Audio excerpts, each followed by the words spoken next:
Welcome to Yeshiva Daf. Shir sponsor Lui Nishpat Sari Akashon Le'Abbas Yitzchok. We're holding Metzia Daf Mem Gimel. Starting from the Mishnah and a Mudaf on top. Let's look at the Mishnah. Hamafkid Moyes Etzel Shulchoni. Someone put deposited its money by Shulchoni. Shulchoni, for lack of a better word, those days meant a banker. That's an exchange. Someone who's exchanging money. If it's packaged, you should not touch them. The Shulchoni. Therefore, if he got lost, he's not responsible because he's not a shoyel, he's a shomer. And if he got lost and it wasn't his fault, it's considered to be clearly a shomer chinam. Shomer chinam yapater. So that's a push-up shot in the Mishnah. Mutarim, but if the money is unpacked, then you can use it. Therefore, he's a shoyel, he's responsible. Now that's what it's by the Shulchani, because the Shulchani usually uses money. By the bank uses your money. But a regular person, then you don't use it. Therefore he's not responsible for it. Chenvoni, a grocer, because he's not supposed to use money, he's not a banker. And the reason is why, because Chenvoni is... He does deal with money, so he does have this. His pocket is the kupat, the money things. He has to use the question. What is the Bava Bayis' intention when he gives the money to the person? It's like what we should do. And money in a package you don't use. That's what banks use the whole time. It comes in packages. Talk about it's put in a bag and it's sealed. Or it's tied up in a special knot. Is it not enough? It's not sealed, it's not good enough to differentiate it so you can't use it. Says the Gemara, Mutarim, if it's not in a package, you can use it. Even if it's an oidus, he's responsible. Says the Gemara, it says got lost. Which type of ovdu we're talking about? We talk about an armed robber. That is ship sunk. In other words, it's a oinus. We're not talking about a regular. What's it called? Gneva aveda. We're talking about an oinus. No, by nensu you're not responsible. You say Nensuloi. Amullah is Shayla. It's not a Shayla. So that's who's responsible when we've got lost. Why is the Shemasacha? What is the Shemasacha by definition means a guard gets paid. How does he get paid? He's holding on, he's being deposited. Says the Gemara, I agree that he is a Shemasacha. Why? Because he does get some enjoyment, he needs to give back. What's the enjoyment? He's not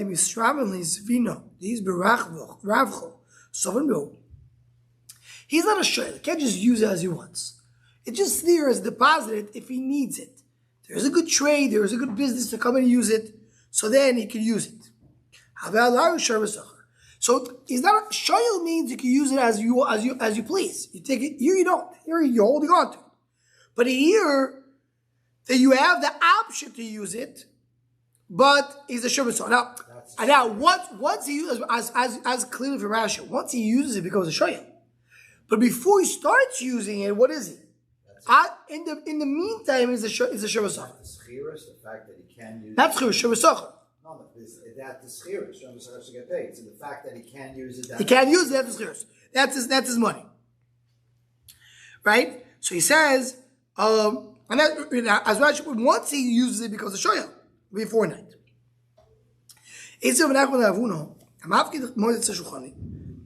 we have the case of putting money by the banker in true if it's put in a packet, don't use it.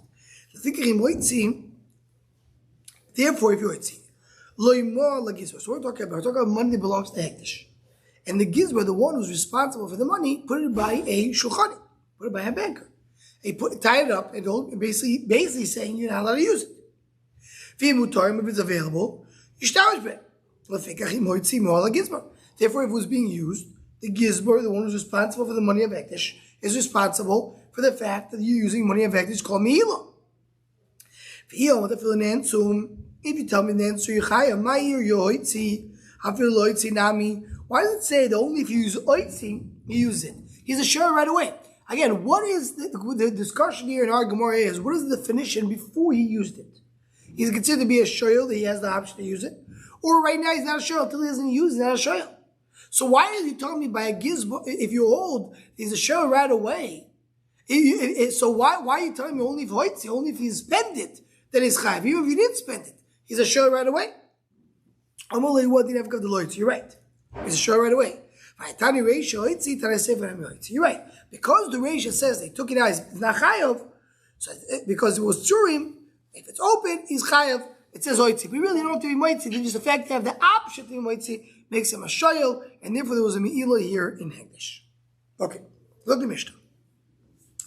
Hashalach yad the pikadon. Someone who used the pikadon. Shavohim yilke b'chaser or v'yeser. He needs to pay for the increase or the decrease. So the Pasha of Shad, as the Gemara is going to address right away, is what Shabbos is saying that if it increased in value, you'll pay more. If it decreased in value, he always pays the higher amount. The time of the Yitzah. What is the Yitzah? The Gemara is going to ask what it means. Like the time that the owner comes and demands it. So the Gemara will explain. This is a sugis that we had. Someone stole a barrel of wine from his friend. Again, it was worth one. And now became worth more. If he broke it or drank it, he pays the higher amount. Why? Because when he broke it, that's the discussion over there in the Achronim is considered to be a gzeilodin or a nezek then. But when he broke it, that's what he's chayav. Eat bar meile, but if he didn't touch it, he just stole it. Mishalim zuzo. He pays like the time of the gzeil. My time because when it's there, you return it to the owner if it was there. The time he's drinking it or breaking it.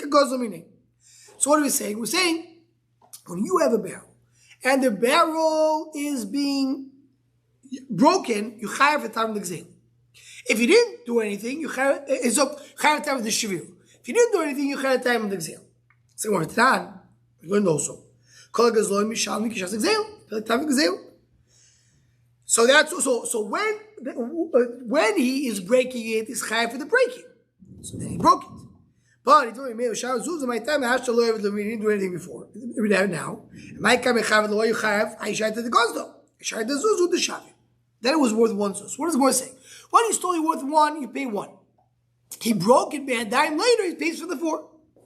So the more now, let's go to our Mishnah. What does it mean, kishas soitzoy? What does it mean, kishas soitzoy? Meaning when he broke it. Telling me that when it decreased in value, the item was worth 4, and now it's worth 1. Do you say you don't pay the 4? But now you always pay like the time of gzeil. If it decreases in value later, of course you pay like the time of gzeil. You want to tell me you always pay? He's going to pay more. If it went up in value, you pay like the time of the higher amount. If it did not go up in value, so you pay like the time of gzeil. Exactly what Shabbos says. The Shabbos says you get b'chosor b'yeser. So the Shabbos tell you they're going to get the money either more or less. In other words, you always lose. Says the Gemara. Now, Toys already puts out over here a discussion. I'm just going to mention because this says over here in Amudalef and Amudbeis. Are we talking about Yukra Vizula? Or are we talking? You just increased in value because the market value is worth more? Or are we talking about that there was shivach, there was a shbiach? For example, there was a cow, there was a sheep, and it grew wool. Is there extra value because there's an extra layer, or is it Yukra Vizula? So right now, Tosis Lord, at this stage, the Gemara Pasha is a Yukra Vizula. We'll get back to that. Says the Gemara, Elo with the Megillah base, Ela Pshito Kishat Soitzom Misabaylim. Elama, what it means is not Kishat Soitzom when he breaks it. Talking about the time that he stole it. Took out the rishus. Says, so what do you mean? You always go basic zela even though he broke it later. Lema Rabba doke b'Shamai. So Rabba that says you pay like the time that he broke it, he lowers like a b'Shamai. If it increased in value, everybody agrees that what? That you pay kishas exelu. That shas shviru. Ki pligi b'choser. When it went down in value. Shabbos sabi shlichus yad eino tzricha chisaron. V'chi choser b'shus yadei choser. According to B'Shamai, he's a gazlan. Because the minute he started using it, even though he's a shomer, he's not allowed to use it. Chisaron, shlichus yad means you use the item. That's going back to the sugileil. So shlichus yad need to have a loss. Need to be he's actually impacting the item to lose value or not. So if you tell me that shlichus yad ain't no tzurich chisaron, the minute he picked it up, he's right away chayav. So that's why he is now if it decreased in value, he has to pay like the time of they picked it up. So no, it's not enough they picked it up. He has to cause damage. That's why you go based on the time of the tzom. So what does Moshe say? No, we're not taking. We're talking about when he broke it. So why this is different than a gazlan? Because it's not a gazlan; it's a shomer. So if it's a shomer, your question is when does the shomer become a gazlan? When he picked it up or when he caused a loss?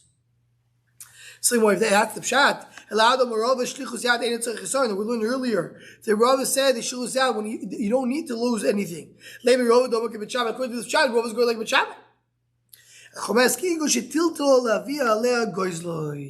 He didn't come to use it as shlichus yad. He came to do it as a she'ela. She'ela means not a usage. Rashi said the definition. How do you define? How do you differentiate between borrowing it or being shlichus yad? Borrowing it does not lose any value in it. It doesn't cause any kichasha, and shlichus yad causes kichasha. Here he just took it. Look, he wanted to use it as a stepping stool to get up, to get birds, to get chicks. It's only a shoyah. Right when he picked it up, he stole it. So when he lost value, he should be dechaser. He is a borrower. It's still going to be the owners, and he's only stealing it when he breaks it. So again, the ones you borrow it without permission, you're right away stealing it. Again, the same question. So it comes out this theme and goes according to B'Shamai. Now we're changing, shifting a little bit, as Toys points out. We're talking about not a increase or decrease in value. We're talking about a shvach shel b'gzela. He's talking about the wool on the sheep. If you have a shvach on top of a sheep, it belongs to the owner. It belongs to the gazlan. Or pluto daitanai. What's the whole? This is a brayso. We saw this brayso b'makam. Hagoyzel sarochel. Someone stole a female sheep. Gazazel, and he sheared her. V'yoldo, she gave birth. V'sham oiso, he pays her. V'ez gives her sale, the wool. V'ez what the sale, the very man. Pays everything. If he stole it, you give it the way it is. And that's the machlokes. So that's, as Rashi says, you look at Rashi, it says chosav yeser. We're not talking about increase or decrease in value. Talking about the wool. Or because she got pregnant. He paid chosav yeser by everything. So the way you took it out from the owner. Think out the time what's the loss of the Mishnah? But Shammai say chosav yeser, and Basil say kishas eitzah. So what is the diuk? Vasha here doesn't say zol v'yoker, doesn't say decrease or increase in value. It just says, what does it say? It says chosav yeser, which Mash we're talking about an actual value added thing they added or decreased from the behemoth, and that's the machlokes between Shammai and Basil. Okay. So the word Kiva says you go based on the tviyah, based on the demand. Says the one of Yudo Omar Shmuel Halacha Karav Kiva. Halacha Kiva. Umoyter Kiva. B'mokom sheyesh edim. When you have Eidim that testify that he did it, so then you take, and they know exactly the valuation of it, you pay like the time of Gzeila. So he agrees. My time, what's the reason? We'll explain what's the reason of Akiva. Doma Akiva. Doma Kro, Lasher Hulo Yitinenu Biyoim Ashmasoy. He gives it to him in the day of the Oshma. Look at Rashi. Doma Kro Biyoim Ashmasoy Bidamim Shalasoy Yom Shu Mischayev Loy. Yom Ashmasoy is the day that he is becoming obligated. When he admits he has to pay, when he comes and demands it, the owner says, "Where's my money?" He says, "I owe you." That is Yom HaShvasar. So that's the discussion. So Akiva says you always go based on the time of obligation. Obligation is either you go to Beis Din or you have Eidim. Yeah, but if you have Eidim and Eidim until they testify, doesn't matter. But when they testify, they be violent afraid what it is. They came out to go to the Gvadik Eidim. What it is, but no, so it's Chayav from there. That's what it says. The came with the Eidim now Shaisu di Chayav Leoshvo. Right? It was Chayav for the time of the Eidim. And if he's Maida, why isn't he Maida in the Shas? No, because there's no way to value it. So there's no chiyuv before his oidah. That's what it is. Now, if he took it and he was Maida, it should be the same as Eidim. no, because oidah is mischayvel mishas oidah, and also we don't know the valuation. Two things, as Rashi says that Maida, he says he took it at a certain time. So but oidah, when you're moide, even though you say a chai from there, there's no chiyuv before you said anything. Eidim just say, by the way, we're testifying that from then you're chayiv. The chiyuv starts before. Now, Toys asks a question. He says, 1 second. Is Shinu Kodesh, Shinu Ain't Kodesh? Was there Shinu? Did he change anything? Right? So Toys says that according to Rabbi Akiva, you have to say Yukra Vizula. Rabbi Akiva not talking about extra wool and extra walls, but Shabbos, we're talking about only increase and decrease of Yesh, because it's a problem of Shinu. Right? So he said, right. So he says, but Shabbos speak about both. They speak about Yukra Vizula, and they speak about increase of wool. And we're still not arguing. They're only arguing regarding the wool. Kiva comes to talk about the Yukra Vizula part. Okay. Says the Gemara. That's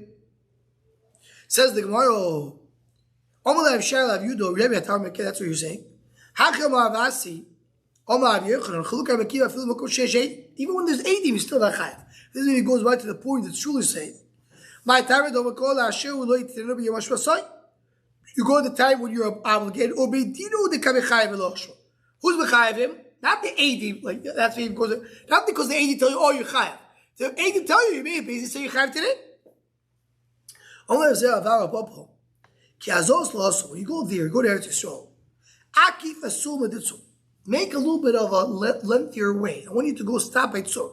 Tzor is a city, is a city in Lebanon. And it's up in the mountain. So take a little longer way and go to Tzor. Go speak to Rav Yaakov Be'iti. Did he hear from Rav Yochanan? So the Pasha Rav Yaakov Be'iti was a Talmud of Rav Yochanan. He lived in Tzor. So he tells him, go check out, did he hear halachas like Rav Yochanan or not? Look at Akiva. Loyal. The loch is always like Akiva. My loyal. What does it mean loyal? Like we said originally. If there's Eidim, so then we don't sell Akiva. We didn't see Akiva's argue. Oh, that's one answer. So look at Akiva, even when there's Eidim, you pay like the day of the demand. Another explanation. He returned it to its place. The Shema took it, returned it, and it broke. So what's the problem? If I put it back in its place, I'm good. I did what I was supposed to. That's a chiddush. I don't get you turned to your place. You have to pay. Rava argues that Rabbi Yochanan, and Rava says halacha kebesilel, that we go based on shasa gzeilo. And if you look at Rashi, interesting, Rashi says it over here. Rava malach kebesilel keshasa gzeilo ve'anon kerovo of dinon de'avle basro. We go like Rava. It's not usually common that Rashi says it in such a it's psak halacha, but he's one of the places where Rashi says it. So he passes like Rava, the Gush is like stealing at the time of Tviyah of demand. Very good. According to Tosfos, they're not arguing. Because Rabbi Sil Shiru Koine, Rabbi Kiva argues over Yoiker. Yeah, the arguments over Yoiker. Just to clarify, argues over Yoiker, and that's the Machlokes. Very good. We'll stop over here in the Mishnah. We'll continue with tomorrow, and we'll do it tomorrow.